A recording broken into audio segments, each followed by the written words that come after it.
everyone. You know, I'm the potholder hobo jacket that I made, you know, the one that I made for the adult size.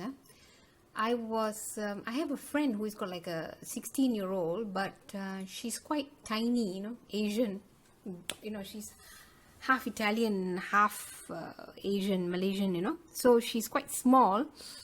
And I know another 14-year-old, so I was going to make this between 14 and 16-year-old jacket, which is very similar to the potholder houndstooth hobo jacket that I made for the adult size, you know, except that this one is not going to have any houndstooth. What I've decided to do is use a combination of colors like this, you know, and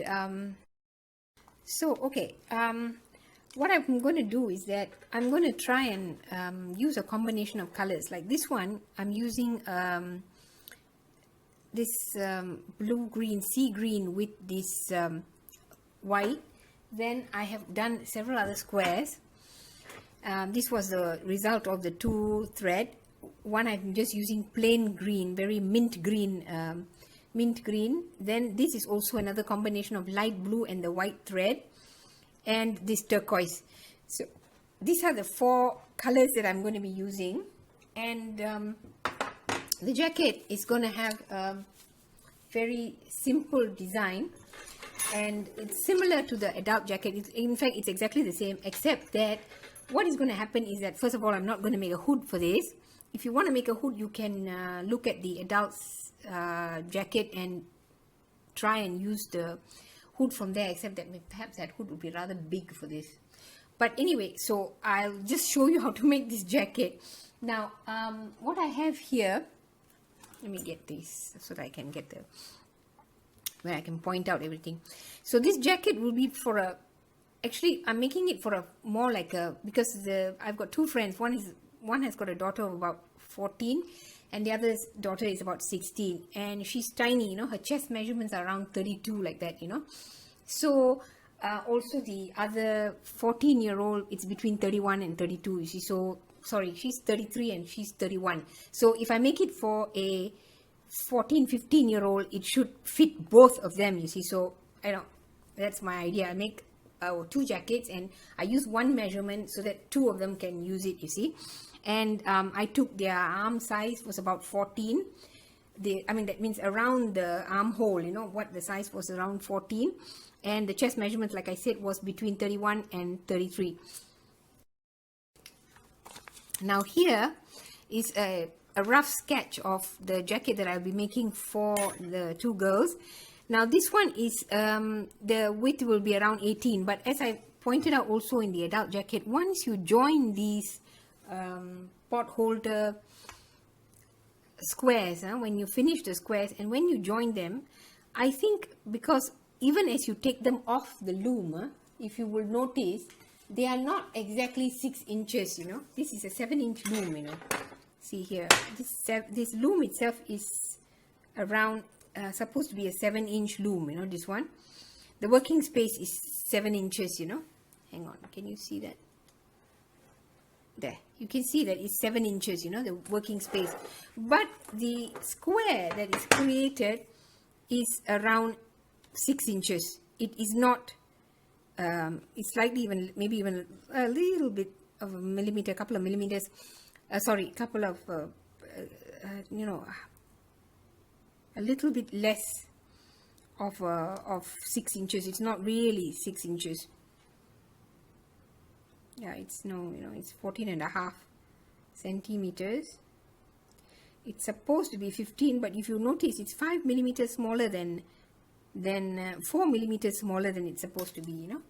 So when you join them up, what happens is that the fact that it's not exactly 6, it always ends up with an inch less, you know.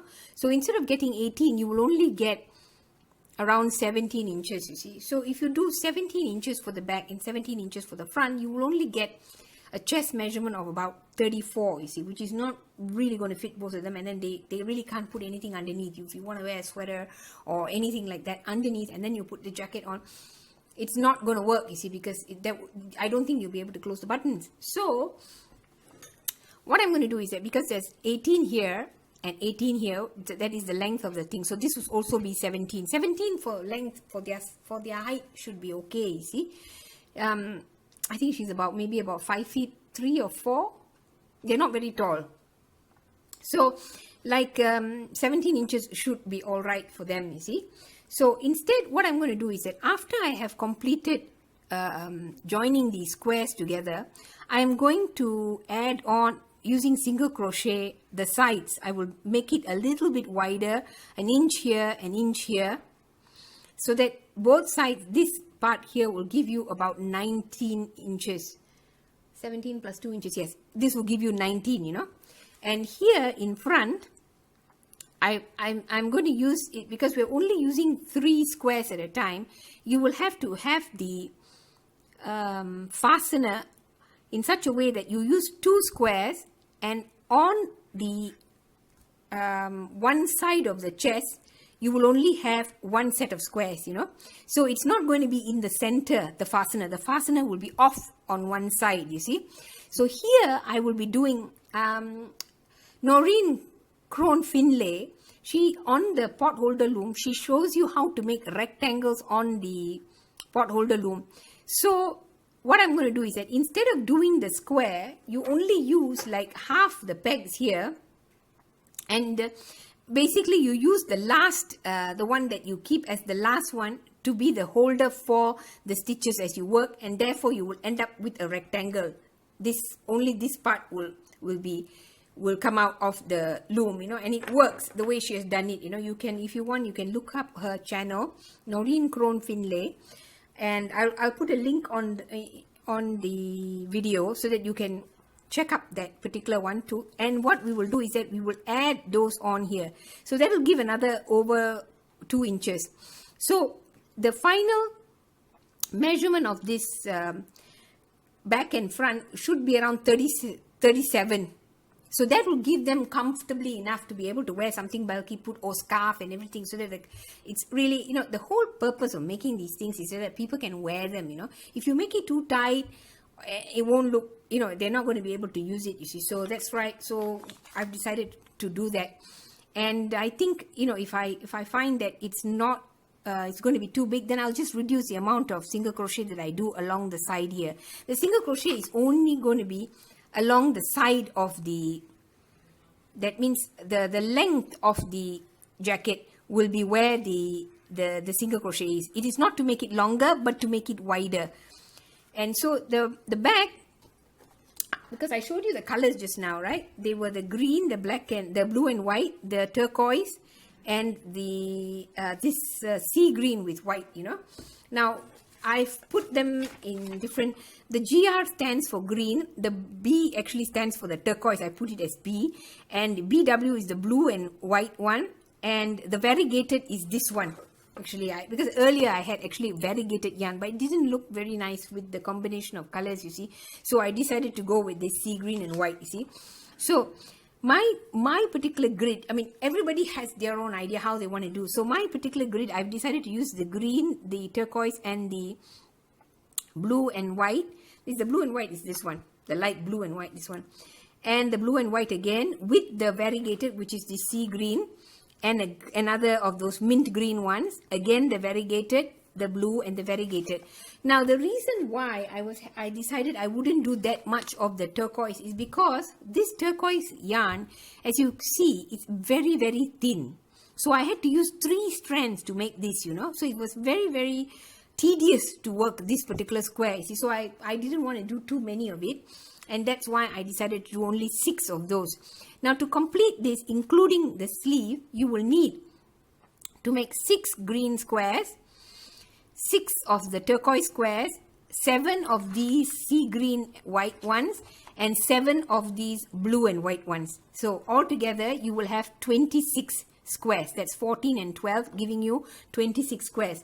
With 26 squares, you see here is 3 by 3, that's 9, and here is 3 by 3 is 9. Here is altogether also 9 squares here, so that's 18.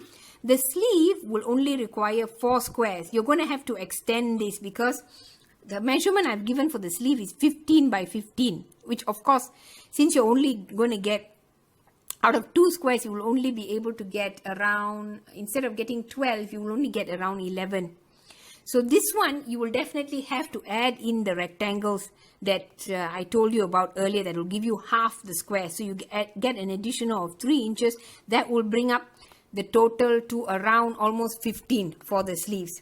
The sleeves can be slightly less, around 14 inches or so, it should work, you see.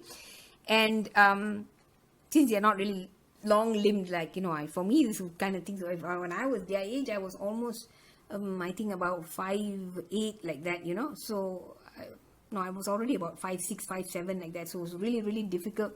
Even when I went and bought clothes, I was having difficulty at that age, you know, because you're not really well developed. But then, you know, you've got all this height that, you know, you keep on having to use adult clothes. I could never find anything my length. Oh my goodness, pants, don't even talk. Couldn't even find anything. Especially because Malaysians are generally quite short. I go out shopping with my aunt.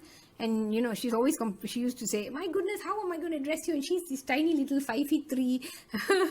My aunt, she's 5'3". I was 5'6". I used to tower over her. And she's like, goodness, why are you so tall? But there, you know, this was the dynamics. Nowadays, it's much more easier to find because a lot more people are taller, and younger kids and all that are much, much more bigger, you see. So, alright, so now I wanted to give you some tips, because I myself discovered this as a result of working on these squares. I'm trying to finish this as quickly as possible because I wanted to give it to her before the weather changes and she won't be able to wear this anymore, you see. And you see, the thing is that when you're working with this kind of loom, see, when you take also use what Noreen said, try and put something up here so that one of the rows will be basically you just slip your hook through like that and bring it down, you know. And you can take the yarn across very easy with this technique, you know, where she put separator so that one row will be much easier to do. One row, of course, you have to go and weave it through the rows, you see. Now, the thing I wanted to show you is when you're working with this, see, try and use as little, first of all, pull as much thread as you can so that there's no tension when you're pulling the thread, you know. So here you keep it very, very loose. And here when you're working, okay, so you're going to go, I'm on the under row now. This is the row that I have to actually work. And because of the pulling that you're going to be doing when you're pulling the yarn across to get it over the warp, you know, this is, I think, the one that is at the bottom is called the warp, and this is called the weft. So when you're working the weft, what happens is that you're going to be using a lot of elbow grease, you know, trying to pull it across, you know, you're using a force, you know, quite a bit of, you're using, what would you say, you're exerting quite a bit of tension, you know, on your arm, you know, as you're pulling it across. What happens is that you will actually ache, you know, after a bit, especially on your elbow, you know. I think maybe because I'm old and I'm having a lot of pain, you see. So try as much as possible. See, when you're working here, when you reach here and you are going to pick up the yarn like this, what you do is you slip it. Don't pull it, you know, don't use a lot of force, you know, make it as gentle as possible as you pull it across and place it here, you know. Then only you adjust it and pull it down, you know. Don't use your arm, this arm, your right arm, if you're right-handed, to pull tight and across, you know. Make sure that you use as little force as possible so that you can save your joints, you know. Your joints really, this kind of work, you know, that really take a toll on your body, you know. See, this row becomes very easy, you see, it's just worked down like that. You place it here, then you see, because of that separator there, I just used one of those barbecue sticks, you know, and then I wrapped it in some adhesive tape, you know, and put it there. See, that way, you see, you pull it across like that. This way, you don't place a lot of hurt on your elbow, your poor elbow. Give it a rest, you know. Okay. And after I have, when you look at the pattern, when you see what you want to do with it, you can choose the kind of color combination that you want. Basically you have 3 by 3 for the back, and then here you do a 2 by 3 and then one row of 3 squares. Then you do a row of the rectangles, so that you have the front is like that, and you put the fasteners here, and from here to here you fasten it. I will come back when I have completed the back, the front and the sides to show you what it will look like, including the sleeves. I also wanted to say that if you want to do the houndstooth pattern or the jacket pattern, you can refer to the jacket, the potholder houndstooth hobo jacket, which I have got up on my channel. That will show you how to do those designs on the potholder, so that you can go ahead and use those designs, and of course, whatever color combination that you want to do. The thing that you need to do is that you lay out your color combinations, and then from there you can decide whether you like the way that the colors are arranged. You see, the best thing to do with the colors that you have is that you have to make them into squares and then lay them out and see whether they look good, because just like that, when you pick the colors, you're not going to be able to tell whether they're going to come out and blend well together and work as a garment, you see. So the only way you can find out whether something like that can come up and look good is by experimenting, you see. So I'm just giving you the measurements and also the link for the rectangles, that is the half squares that these pot holders can also make, using the method that Noreen Crone Finlay explains. I think that maybe at the end of it, when I do this pattern, I may just decide not to do the crochet sides, you see, and just keep this extra rectangle bit here, and that I think may be just enough for the jacket to work for these two girls. Anyway, I'll come back when I've done the back and the front, and we'll have a look and see how the measurements look at that point. Okay, what I've done here is the rectangle using Noreen's method. So I'll have to do 3 of these rectangles for the front panel. The panel that has only 3 squares will be connected to this one.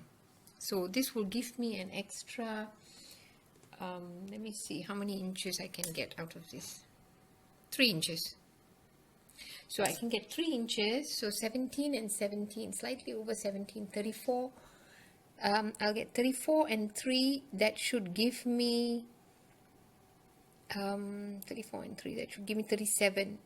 I'll get about 36 and a half, like that. 36 and a half should be good.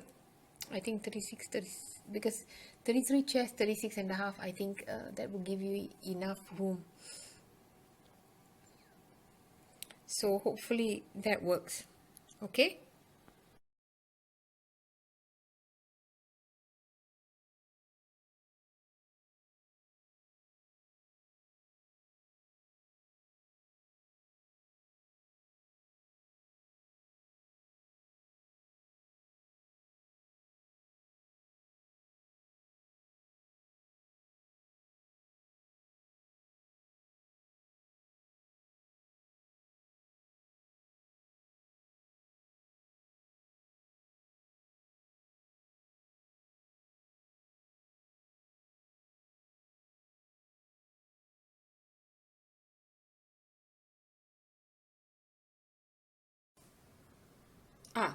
All right.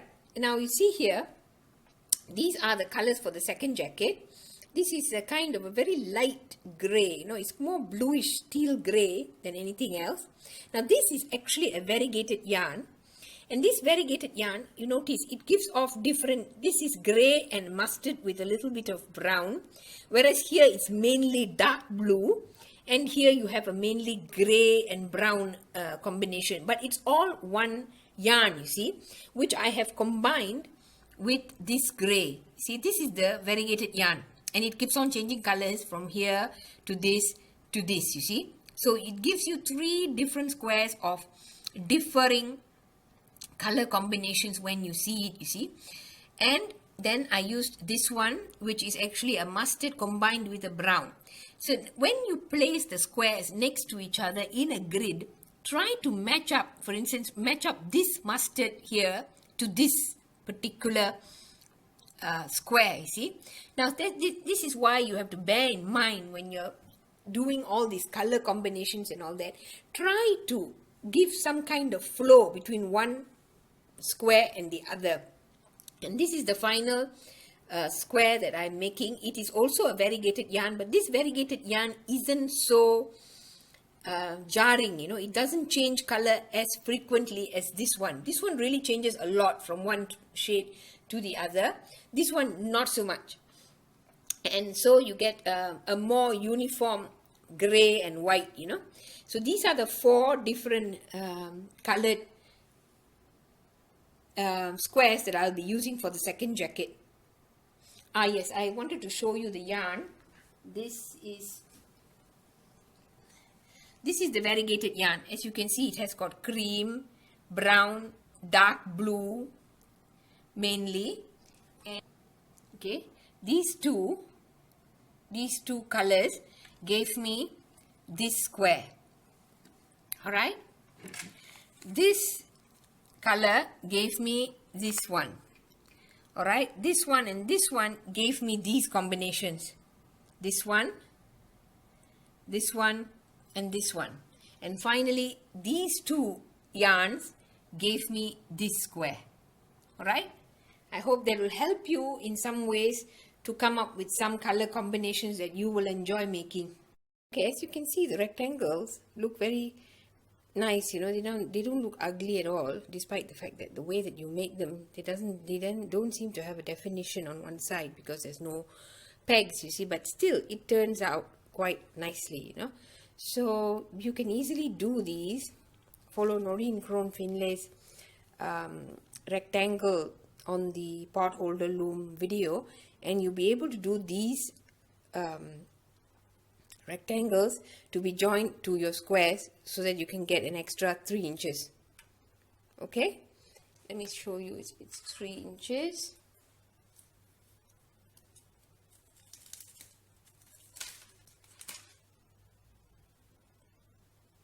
See there, it's 3 inches. So if you find yourself that when you're making this jacket and you have a lack of length, I also have the same problem with the sleeve. So here's the sleeve.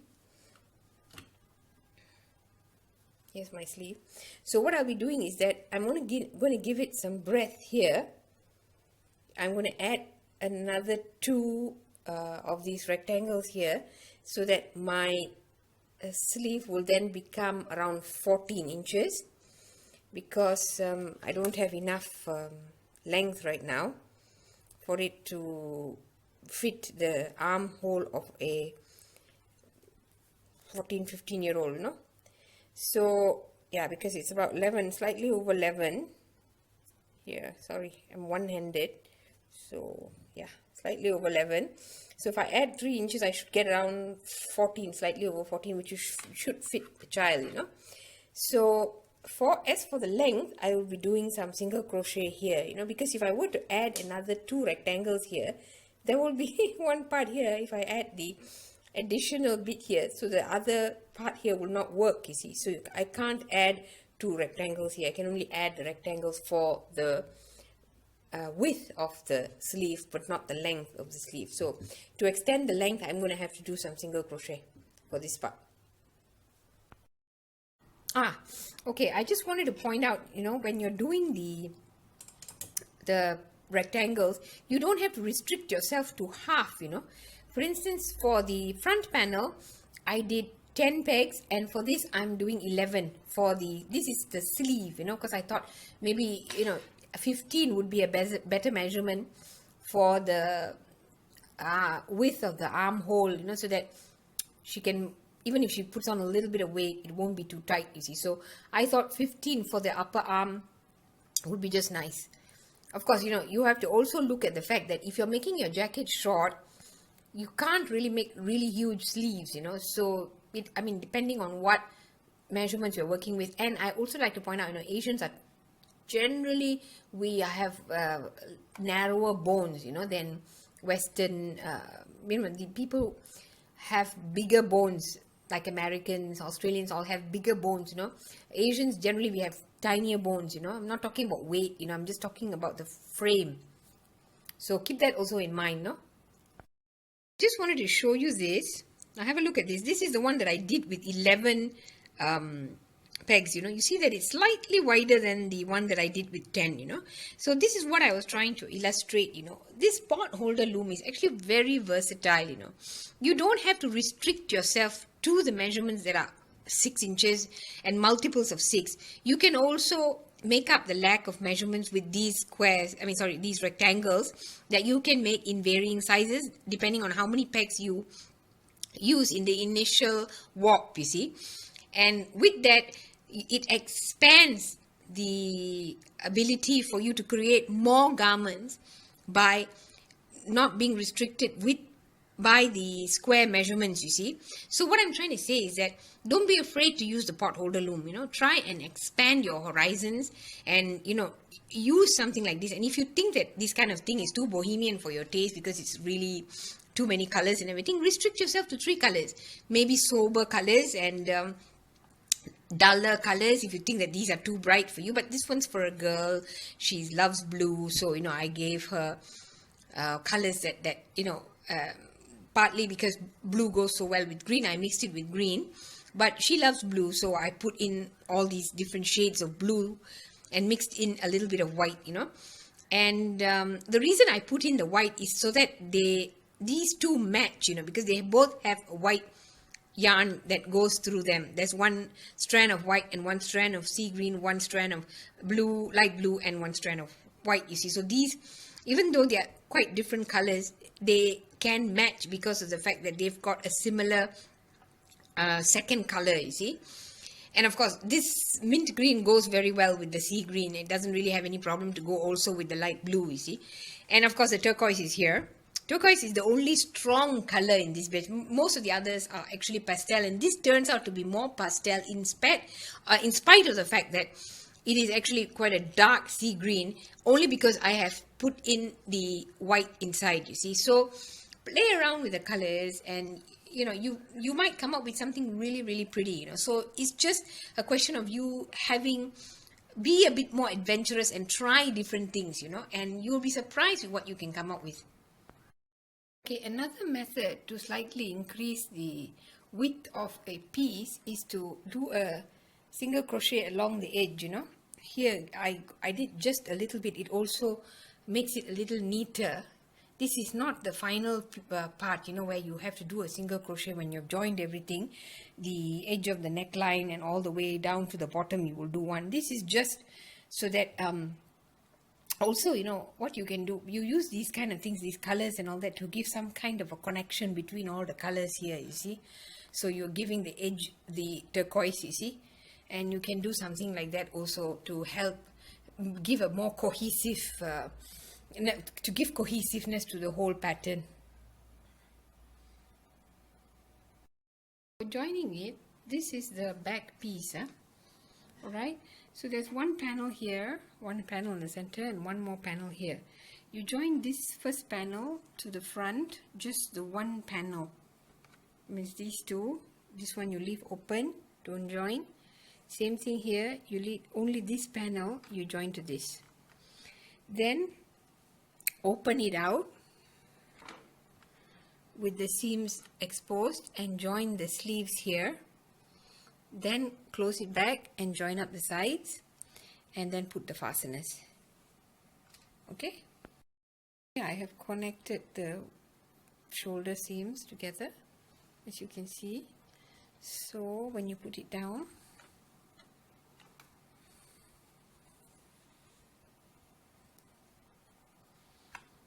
here is the shoulder seam. This you can put it like that. You don't have to have it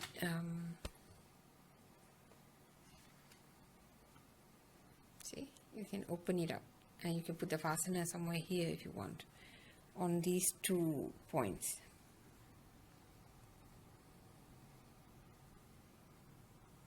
the shoulder seam here, and the shoulder seam here is connected.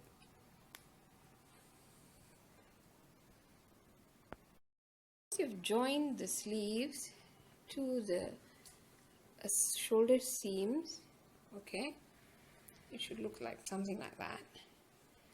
Then you can put the hooks you want somewhere here and here. I think 2 hooks will do, so that they can leave the collar open like this.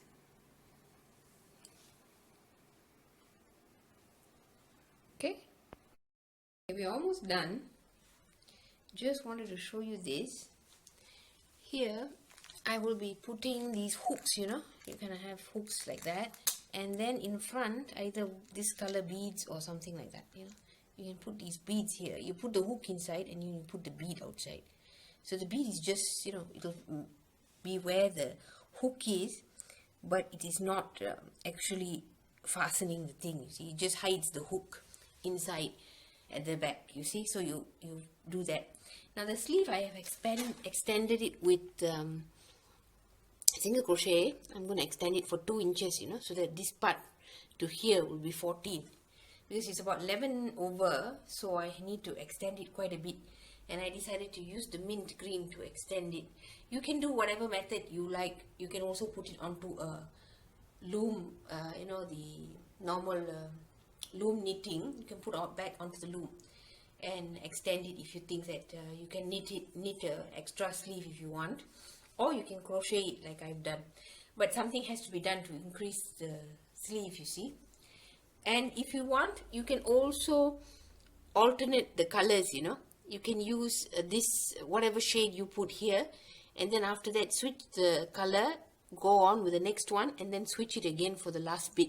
If you want to make it like as if it's a continuation of these patches, you can even change the color here to make it look more like the patchwork.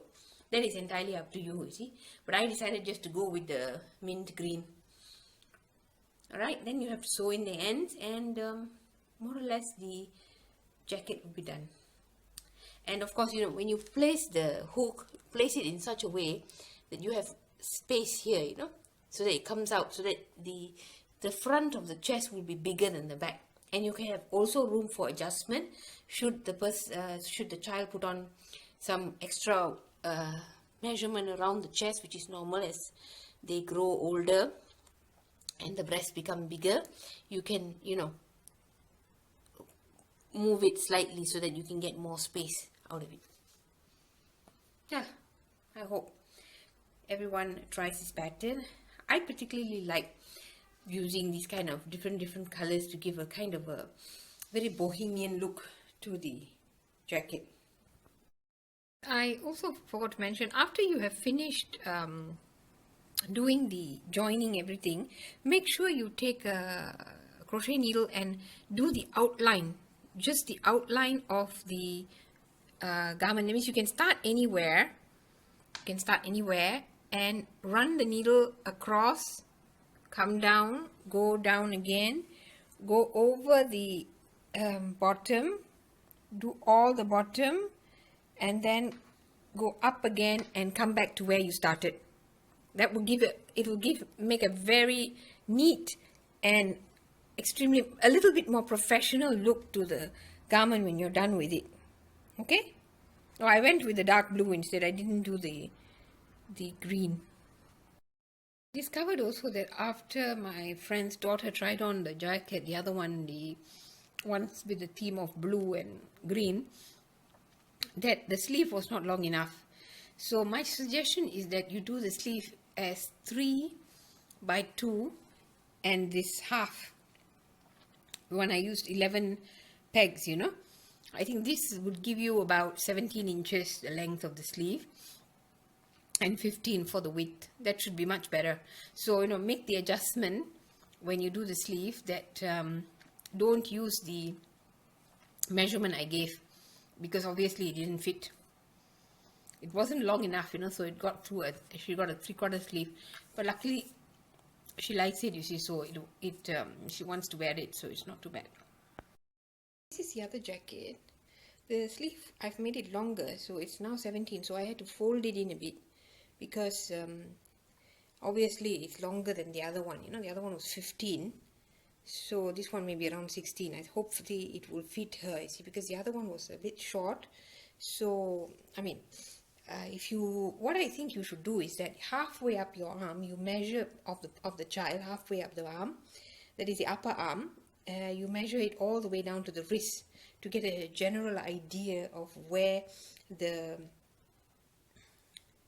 sleeve should be, because this kind of joint where it's straight here, where you don't have a shaped armhole, this part of it will always come down slightly over your upper arm, you know, it won't be near your armhole, you see. So keep that in mind, and then you measure the child and then you do the sleeve accordingly, you see. And that's why for this particular jacket I decided to do that. Okay, I think this color is very pretty.